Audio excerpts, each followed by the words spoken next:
Hello sir, I'm John Lloyd Valenzuela and this is my explanation on HIV.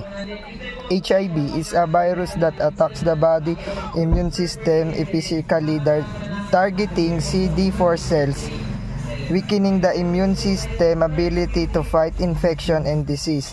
If left untreated, HIV can progress to AIDS, acquired immunodeficiency syndrome, a more advanced stage of the infection characterized by severe damage to the immune system.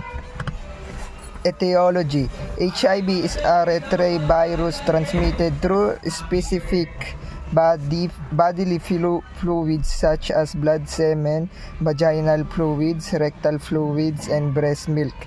It is primarily spread through unprotected sexual contact, sharing contaminated needles or syringe from mother to child during pregnancy, childbirth, or breastfeeding.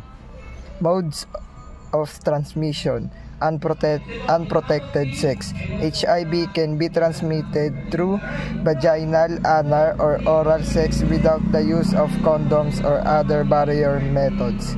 Sharing needles or syringe contaminated with infected blood, commonly associated with injecting drug use, can transmit the virus. Mother to child transmission.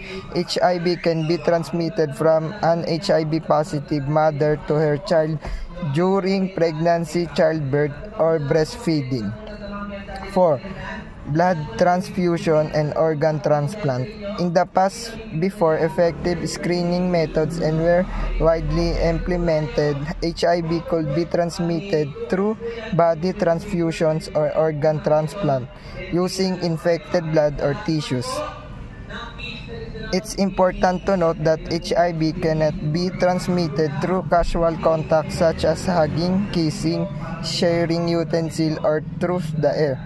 The virus requires specific body fluids and directly entry into the bloodstream to cause infection.